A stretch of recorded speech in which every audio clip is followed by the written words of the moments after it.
Salut, c'est Mathieu du 92.1 Go FM, animateur, et j'ai le plaisir d'accueillir avec nous toutes sortes de gens de la région de Clarence-Rocklin qui sont des entrepreneurs pour le guide de Clarence-Rocklin. On découvre leur entreprise, mais aussi les gens derrière ces entreprises-là, un peu, puis qu'est-ce qui les a menés dans leur chemin d'entrepreneur, là où ils sont aujourd'hui. J'ai le plaisir d'accueillir avec moi dans cet épisode-ci Chantal Charon de Seed Design for You. Salut Chantal! Bonjour! Pas trop stressé? Un petit peu. Oui, non, tu vas voir, c'est pas si pire. T'as déjà fait arracher une dent? C'est à peu près la même chose. Non, c'est pas vrai. Okay. Non, c'est pas pire. C'est pas fait que je suis dentiste, dis-toi ça. Donc, Chantal, je suis curieux un peu d'apprendre ton parcours d'entrepreneur. Donc, des fois, en entrepreneuriat, on devient entrepreneur parce qu'on le veut dès le plus jeune âge. Des fois, on a baigné là-dedans. Des fois, c'est un accident de parcours. Des fois, c'est un peu entre les deux. Je suis curieux un peu de savoir d'où tu viens et qu'est-ce qui t'a mené aujourd'hui à avoir ton entreprise. Ben, si je commence dès la jeunesse, là, ma petite enfance, mes deux parents avaient leur propre entreprise. Alors, j'ai un peu baigné là-dedans. J'ai vu mes deux parents avoir leur propre entreprise. Ma mère était coiffeuse. Elle avait son propre commerce. Puis, à un moment donné, elle a ouvert comme dans son sous-sol. Alors, elle avait ça. Puis, mon père était contracteur en peinture. Alors, lui, il avait plusieurs employés, puis sa propre entreprise. So, j'ai vu un peu le travail en arrière des entreprises, mais aussi la liberté que ça peut te donner aussi d'avoir ta propre entreprise. Et là, tu as baigné un peu dans cette culture entrepreneuriale-là dès le plus jeune âge. Donc, toi, de ton côté, tu as vu tout ce que ça peut amener. Les beaux moments, des fois, les moments plus difficiles, mais somme toute, après ça, tu as quand même décidé, toi aussi, de te lancer en affaires. Oui. Qu'est-ce qui t'a poussé, toi, personnellement, à dire, OK, moi, je suis le tracé, finalement, un peu que mes parents ont suivi à ce niveau-là là, de l'entrepreneuriat? Bien, c'est certain, je ne m'ai pas lancée tout de suite dès terminer mon programme là, à Cité collégiale. J'ai fait le cours de design intérieur. Puis, c'était toujours mon but, long terme, de partir ma propre entreprise. Mais c'est certain, comme individu, je pense que tout le monde, on a des peurs. Puis là, c'est comme, OK, est-ce que j'ai l'expérience? Est-ce que je vais être capable de le faire? Et tout ça. On va travailler pour d'autres entreprises, on gagne de l'expérience et tout ça. Puis avec le temps, on réalise, OK, non, je pense que je suis vraiment mieux de partir ma propre entreprise, mais c'est d'avoir comme le petit gut là, de le faire. Ça, j'ai toujours fait un peu à mon propre compte, comme on the side, qu'on pourrait dire, là, sur le côté. Je travaillais pour quelqu'un, mais je faisais des petits contrats ici et là pour moi-même, qui m'a aidé à bâtir un peu ma confiance, ce côté-là. Puis à un moment donné, ben là, c'était rendu que j'étais quasiment aussi occupée à temps plein qu'à mon propre compte. Ça, là, j'ai dit, OK, on se lance. On se lance, on y va, là. Puis j'ai pas regardé en arrière. T'as quand même un métier, je suis un peu curieux d'apprendre ça, en fait. Tu as un métier qui est quand même un peu plus niché et tu rentres directement dans la vie des gens. Parce que toi, dans le fond, ton entreprise, tu rentres chez les gens puis tu les aides à accomplir qu'eux voient ou ce qu'ils ne voient peut-être pas, mais dans leur subconscient, souhaitent voir dans leur maison. Oui. Ça doit être spécial quand même. Comme, oui. Je suis une personne très empathique. Puis, j'adore que les gens se sentent bien. C'est pour ça, mon slogan, je l'ai changé il y a quelques années parce que ça faisait un peu plus, je dirais, dans mes valeurs. Avant, c'était « Your space made beautiful », votre espace à votre image. Mais là, je l'ai changé, puis c'est écrit sur ma voiture, tout le monde peut le voir. C'est la création de votre espace bien-être. Alors, « The creation of your feel-good space » en anglais. Puis, ça, c'est vraiment qu'est-ce que j'aime créer chez les gens. C'est que quand tu es à la maison, il faut que tu te sentes bien. Il faut que, tu sais, dans le fond, tu reviens de ton boulot, il faut que tu puisses te détendre, être vraiment bien dans ton espace. Puis, c'est ça que je veux créer pour mes clients. Alors, je prends le temps de les écouter, vraiment voir, là, c'est quoi votre espace, comment voulez-vous sentir. Moi, je parle beaucoup du ressenti quand je parle avec mes clients. Puis après ça, ben on va finir la touche avec la beauté de l'espace, là, l'esthétique. Mais avant tout, c'est comment vous voulez vous sentir dans l'espace. Puis je commence avec ça. Puis c'est sûr qu'il y a beaucoup de gens qui doivent peut-être au mieux avoir regardé quelques catalogues, au moins me donner certaines idées. Puis je suis certain qu'il y a des gens qui disent « J'en ai, mais aucune idée. Fais-moi quelque chose. » Oui. Ça doit être un défi, ça, pour toi. Oui, parce que veux pas... Moi, je dirais, le défi, c'est les gens qui savent pas qu'est-ce qu'ils veulent qui est plus difficile. Ouais, ben c'est ça. Parce que là, c'est comme, OK, ben il faut que je trouve ton style. C'est quoi ton style? Puis là, j'arrive chez eux. C'est quasiment la psychologie. Oui, parce que des fois, je vais arriver, surtout les gens qui ont pas beaucoup de style, ben là, je vais arriver à la maison. C'est vrai, c'est le mot. Là, je vais être comme, OK, ça, c'est les murs le sont tout style. blancs. Puis... Ou des fois, ils ont plein de couleurs. OK. Mais ils vont avoir comme une chaise super moderne, puis la table est country. Puis là, je suis comme, oh, OK. Ben là, ouais. Qu'est-ce que vous aimez plus ici dans l'espace? Sauf que j'essaie vraiment de défricher ou tirer les verres du nez un petit peu pour style voir. rustique, des plafonds, puis des murs en pin avec tout en stainless steel, puis du granit. C'est comme, ouais. OK. C'est ça. Faut vraiment, j'essaie de... Ou, encore là, c'est quand que j'ai le mari ou la femme, ou comme le conjoint et la conjointe. En tout cas, un est un style, puis l'autre est un autre style. Oui. Ben là, il faut faire... On trouve le compromis à quel Oui, endroit. on va faire du bon blending de style. Je suis un grand amateur, en passant, du Home and Garden Television, qui est un peu dans ce style-là, certaines émissions. Hein? Oui. J'imagine un peu que c'est le genre de truc qui t'intéresse quand même un peu. Oui. Aussi au niveau de la décoration, du design intérieur, à tous les aspects finalement, là, et de toutes les pièces, cuisine, salle de bain, salon et tout ça, ça évolue très très vite. Les goûts changent vite, plus que jamais d'ailleurs. Puis en plus aujourd'hui, ben rajoute les TikTok de ce monde et tout ça, où les gens, ben oups, voilà, et on a plein de vidéos et tout ça. Oui. J'imagine que ça doit être un défi pour toi de te garder toujours à jour. Ça doit être du travail quand même. Oui, faut toujours faire de la recherche. Tu sais, je suis constamment en train de faire de la recherche. Des fois, les gens, ils pensent qu'on fait juste pondre ça là, dans notre tête, mais je dois faire de la recherche. Comme toi, quand tu fais des entrevues, tu dois te préparer un petit peu. Ben moi, c'est un peu la même chose. J'ai passé au travers ton site. J'ai figuré. Mais c'est ça. On fait un petit peu notre recherche, puis on regarde des tendances, c'est quoi les nouveautés pour être justement à la fine pointe. Là. Parce que ça évolue constamment, c'est ça. 100%. Ce qui est bon cette saison-ci, ben, ça change plutôt rapidement. Oui. Je te demanderais en fait ton plus grand défi en tant qu'entrepreneur.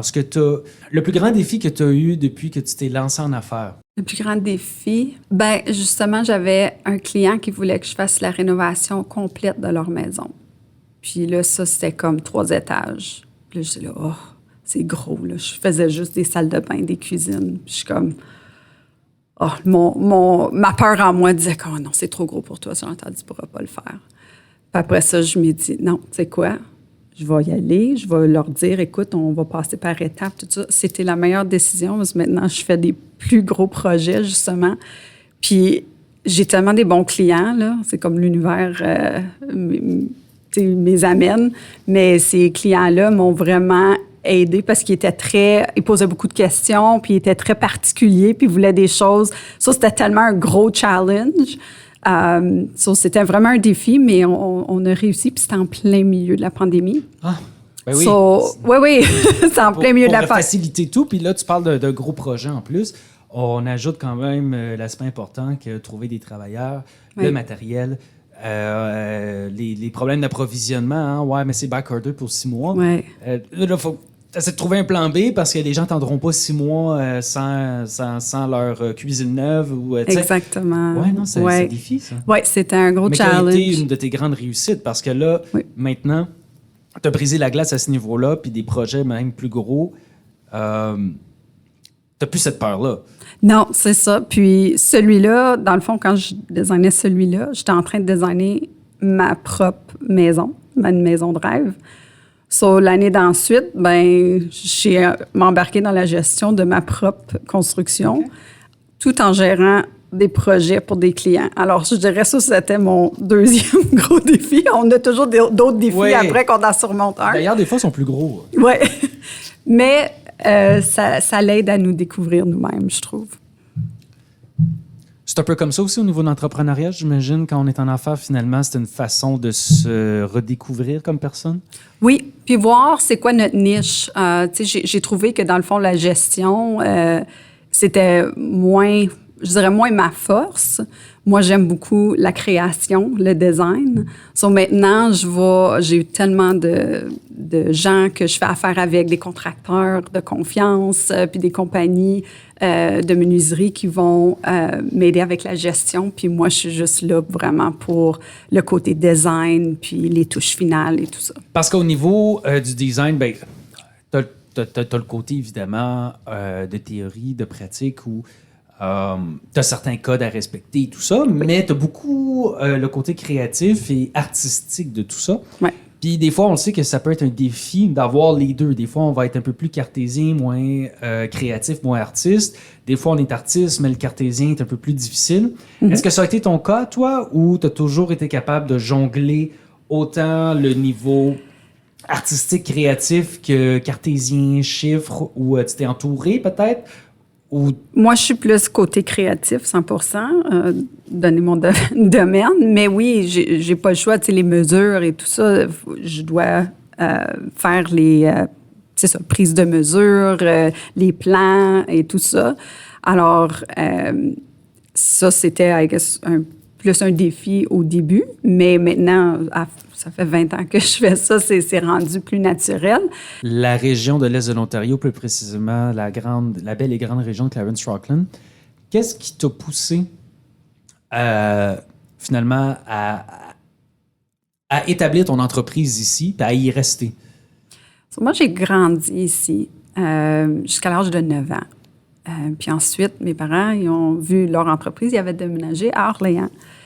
J'ai fait comme une partie de ma jeunesse à Orléans et tout ça. Mais quand que j'ai eu mon premier enfant, je voulais revenir à ma petite région, on dit ça, natale. Ta région natale, natale. Oui. Alors, je suis revenue dans le coin. J'ai toujours resté. Depuis 2009, je suis revenue à Clarence-Rockland. Puis... C'est ça, j'ai toujours resté dans le coin, j'ai eu différentes demeures, puis c'est une belle communauté, beaucoup de francophones, je peux m'exprimer dans les deux langues, puis je desserre beaucoup cette région-ci, mais je suis quand même centrale, je peux quand même aller en ville, c'est pas trop loin, puis je peux aller plus à l'est aussi. Ben oui, jusqu'à Hawkesbury. Hawkesbury, c'est ça. Parce que j'imagine, c'est ça, la beauté aussi des fois de ces projets-là. Puis le design, on s'entend que c'est beaucoup de la photo, beaucoup de la vidéo. On aime ça voir, hein? On aime ça voir le voisin, ce qui vient de se faire faire. J'imagine ton portfolio aussi, c'est ça. À un moment donné, il y a une certaine frontière, mais pas tant que ça. Il y a des gens, j'imagine, qui aiment ton travail, sont à une 50, 60 de kilomètres. C'est pas un problème pour toi, là. Non, c'est ça. Je vais voyager. Je pense que c'est... On s'en attend quand on vit un petit peu plus en dehors de la ville. On s'attend qu'on va voyager, mais je suis tout le temps sur la route. Puis même que maintenant, je suis rendue un petit peu plus loin. Je suis toujours dans Clarence-Rockland, mais je suis dans le boisé là, de Saint-Pascal. Oh! Qui est un très beau spot. Là. Oui, C'est un très beau spot. Oui. En affaires, on a un plan souvent. On a un plan, on appelle ça un plan d'affaires, hein, ça le dit. 3 ou 5 ans. C'est à peu près ça, la norme 3 à 5 ans, là où on essaie de voir notre entreprise, oui, au niveau financier, parce qu'on aimerait que notre bilan soit dans 5 ans, mais plus que ça, finalement, des fois, ça inclut aussi les services, la croissance, et où, finalement, en tant qu'entrepreneur, en tant que notre entreprise et en tant que personne aussi, où on veut se retrouver dans 5 ans. Je te demande un peu, dans 5 ans, oui. Où souhaites-tu voir ton entreprise? Qu'est-ce que tu vois? Peut-être avoir d'autres designers sous moi. J'ai déjà une couple d'assistantes que je n'avais une en particulier, Vanessa Beauchesne, qui m'a aidée énormément. Mais là, elle a des congés de maternité.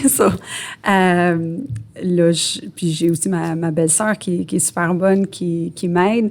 Puis j'aimerais ça peut-être éventuellement à aider des filles à comme développer ou des gars, je dis ça comme ça, mais d'autres designers à aider à faire leur passion eux aussi.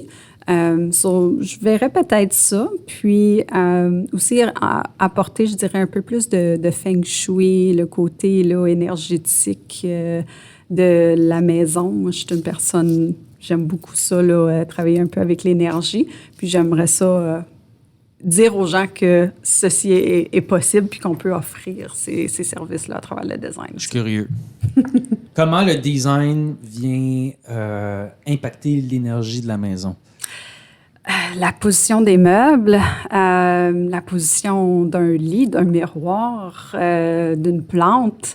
Il y a toutes des directions, dans le fond, nord, sud, est, ouest. Mm-hmm. Puis, dépendant de ton numéro dans tant de personnes, la date que tu es né, si tu es femelle, si tu es mâle ou quoi que ce soit, tu vas avoir un numéro unique à toi.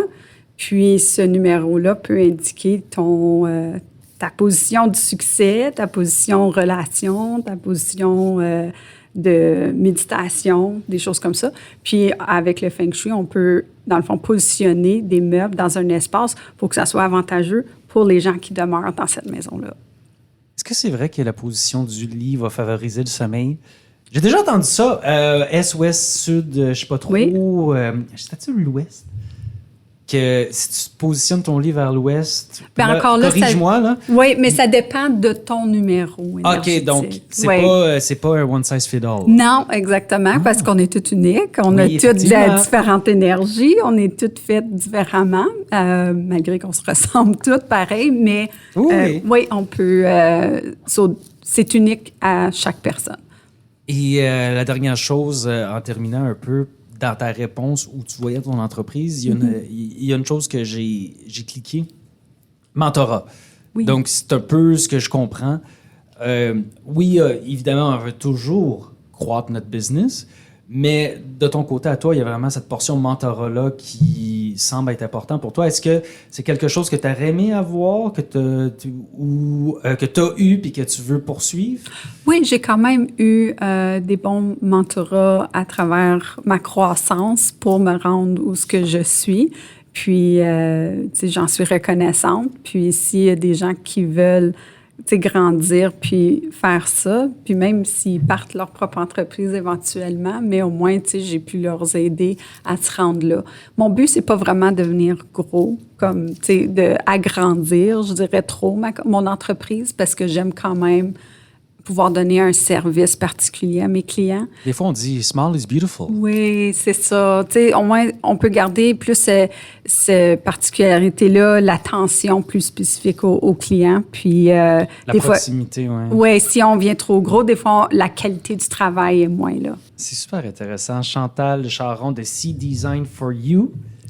Un grand merci de nous avoir jasé. Merci à toi.